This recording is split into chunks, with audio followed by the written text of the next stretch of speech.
Hello दोस्तों, आज हमारे पास एक ज़बरदस्त क्वेश्चन आया था मिस्टर मुकेश बर्मन जी की तरफ से, जो कि कोलकाता के रहने वाले हैं। मुकेश बर्मन जी ने हमसे क्वेश्चन पूछा था कि सर, अगर मैंने एसआईपी से 1 करोड़ कमाया, चाहे वो 5 साल बाद हो या 10 साल बाद हो या 15 साल बाद हो, तो मुझे कितना टैक्स देना पड़ेगा।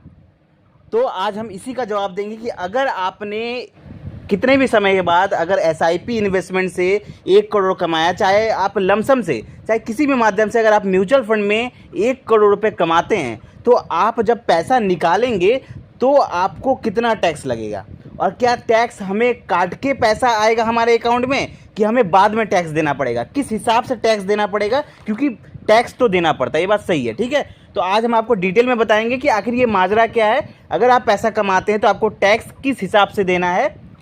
तो चलिए, इंपॉर्टेंट वीडियो है, शुरू करते हैं। वीडियो के शुरू करने के पहले अगर आपने अभी तक हमारे चैनल को सब्सक्राइब नहीं किया तो सब्सक्राइब करें, क्योंकि यहाँ पर मिलती है आपको म्यूचुअल फंड से रिलेटेड हर छोटी से छोटी जानकारी। तो इसलिए सबसे पहले हम बात करते हैं, देखिए, टैक्स के बारे में। आप सपोज करिए, जब भी आप म्यूचुअल फंड में इन्वेस्टमेंट करते हैं, जब पैसे निकालते हैं ना, तो वहाँ पर 2 टाइप का टैक्स लगता है। आप सबको पता भी होगा शायद, बहुत सारे लोगों को, जिसको नहीं पता मैं बता दूं, 2 टाइप का टैक्स लगता है। पहला टैक्स का नाम है short term capital gain tax, दूसरा टैक्स का नाम होता है long term capital gain tax. ठीक है, अब short term capital gain tax क्या होता है, वो 15% का लगता है। Short term capital gain tax 15% का लगता है, वहीं लॉन्ग टर्म कैपिटल गेन जो टैक्स होता है वो लगता है 10% का।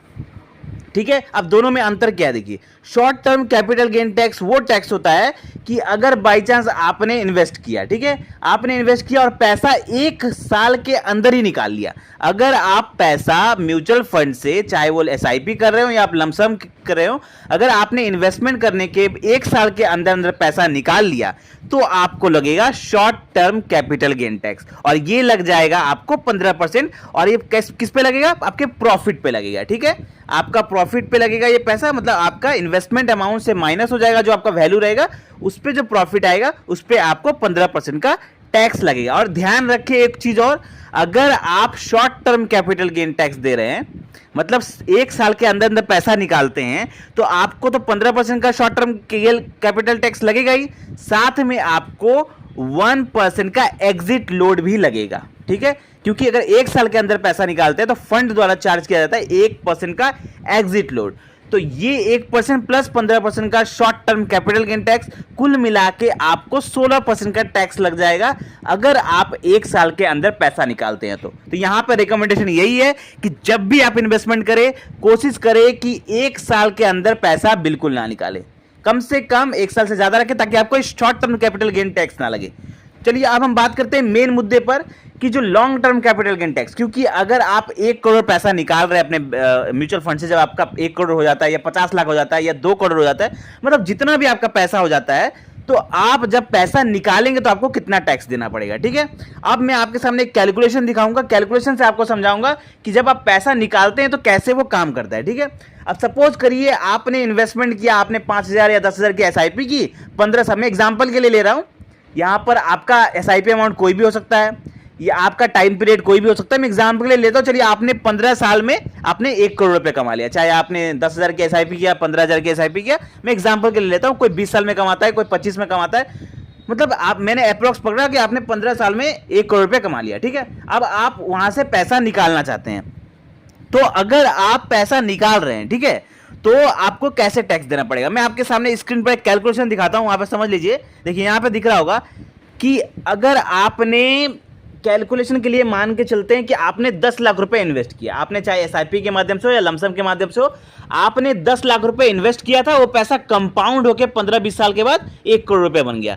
अब आप चाहते हैं कि वहां से पैसा निकालें, तो आपका देखिए होता क्या है कि जब आपका कैलकुलेशन कैसे कैलकुलेट होता है, आप सपोज करिए आपका वैल्यू हो गया 1 करोड़ रुपए, अब आप 1 करोड़ रुपए निकालने का कोशिश कर रहे हैं, तो आपका यहां पर जो आपका वैल्यू बनता है, चाहे आप कभी भी निकाल रहे हो 10 साल 15 साल के बाद भी, तो जो आपका वैल्यू होता है, वैल्यू से माइनस हो जाता है आपका इन्वेस्टमेंट अमाउंट। तो यहां पर हम मान के चलते हैं आपका वैल्यू है 1 करोड़, ठीक है, मतलब कंपाउंड होने के बाद आपका वैल्यू हो गया 1 करोड़ रुपए। अब आपका 1 करोड़ से माइनस हो जाएगा कितना, 10 लाख रुपए, जो आपका इन्वेस्टमेंट अमाउंट है। यहाँ पे इन्वेस्टमेंट अमाउंट आपका कोई भी हो सकता है, कोई 10 लाख रुपए इन्वेस्ट करता है, मतलब 5,000 की एसआईपी कर रहा है, मतलब जो भी आपका इन्वेस्टमेंट अमाउंट होगा जोड़ के, टोटल जब आप विड्रॉ कर रहे हैं उस टाइम तक आपका जो टोटल इन्वेस्टमेंट अमाउंट होगा वो माइनस हो जाएगा आपका वैल्यू से। तो आपका 1 करोड़ रुपए माइनस हो गया 10 लाख रुपए से, जो आपका इन्वेस्टमेंट अमाउंट है। ठीक है, तो वैल्यू से माइनस हो जाएगा आपका इन्वेस्टमेंट अमाउंट, तो कितना बचा 90 लाख रुपए। अब 90 लाख रुपए से 1 लाख रुपए और माइनस हो जाएगा, वो क्या चीज का माइनस होगा, वो होगा छूट। गवर्नमेंट द्वारा 1 लाख रुपए का एग्जेम्पशन यानी कि छूट दिया जाता है टैक्स में, वो आपका long term capital gain tax वो 1 लाख रुपए में माइनस हो जाएगा। तो 90 लाख रुपए में से 1 लाख रुपए माइनस हो गया, कितना बच गया 89 लाख रुपीस। अब जो ये 89 लाख रुपीस है इस पे लगेगा long term capital gain tax. और लॉन्ग टर्म कैपिटल गेन कितना टैक्स है, 10% का long term capital gain tax लगता है।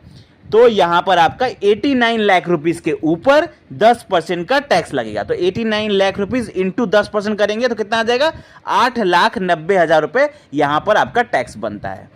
तो ये रहा आपका final long term capital gain tax. तो यहां पर हमने कैलकुलेशन के लिए आपको बताया कि 1 करोड़ रुपए आपका वैल्यू बना, आपका इन्वेस्टमेंट अमाउंट 10 लाख रुपए। यहां पे वैल्यू किसी का अलग भी हो सकता है, किसी का 50 लाख भी हो सकता है, किसी का इन्वेस्टमेंट अमाउंट कम भी हो सकता है। जैसे यहाँ पे 10 लाख हो सकता है, किसी का 6 लाख हो, किसी का ज़्यादा भी हो सकता है 20 लाख हो। तो उससे जितना भी आपका इन्वेस्टमेंट अमाउंट होगा वो माइनस हो जाएगा आपके वैल्यू से, जो टोटल वैल्यू बनता है कंपाउंड होने के बाद। तो वैल्यू से माइनस हो जाएगा आपका इन्वेस्टमेंट अमाउंट, जो बचेगा उससे 1 लाख रुपए और माइनस हो जाएगा एग्जेम्पशन के रुपये, जो बचेगा उसके ऊपर 10% का टैक्स लग जाएगा। अब मेन बात ये कि आपको टैक्स देना कैसे पड़ेगा। देखिए, जब आप पैसा निकालेंगे तो पूरा का पूरा 1 लाख रुपए ही आपके बैंक अकाउंट में आएगा। ठीक है, वहां पर टैक्स नहीं कटेगा। टैक्स आपका कैसे कटेगा, टैक्स आपका कटेगा जब आप उस साल का इनकम टैक्स फाइल भरेंगे, जिस साल आप पैसा निकालेंगे। अब जिस साल आप सपोज करिए आपने पैसा निकाला तो वहां पर आपके बैंक अकाउंट में 1 करोड़ रुपया क्रेडिट हो जाएगा।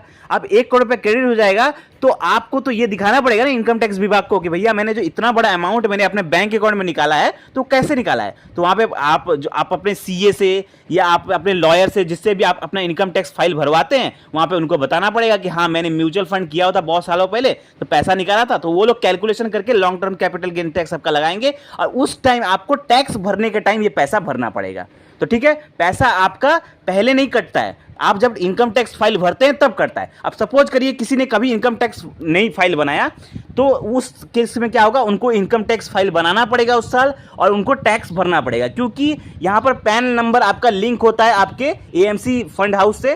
तो वहां पर जब आप रिडीम करेंगे तो टैक्स विभाग को जानकारी चल जाती है कि ये पैन नंबर का आदमी ने इतना पैसा म्यूचुअल फंड से रिडीम किया है। तो यहां पर उनके पास जानकारी चल जाएगी। तो अगर आप अगर आप इनकम टैक्स नहीं भरते हैं तो वहां पर आपको हो सकता है कि नोटिस आ जाए, उसके बाद आपको भरना पड़ जाएगा। तो भरना पड़ेगा, इससे अच्छा है कि आप पहले ही जब आप पैसा निकालेंगे तो आप उस साल खुद ही इनकम टैक्स फाइल भर के आप वहां पर टैक्स भर सकते हैं और आप अपना जो बाकी का जो पैसा है वो आप अपने हिसाब से लाइफ को एंजॉय कर सकते हैं। तो आई होप आपको ये कैलकुलेशन पूरा समझ में आ गया होगा। मन में कोई भी अगर डाउट है, कोई क्वेश्चन है तो कमेंट करें, वीडियो अच्छा लगा तो लाइक करें और ऐसे ही जबरदस्त फाइनेंशियल वीडियो पाने के लिए चैनल को सब्सक्राइब करें। धन्यवाद।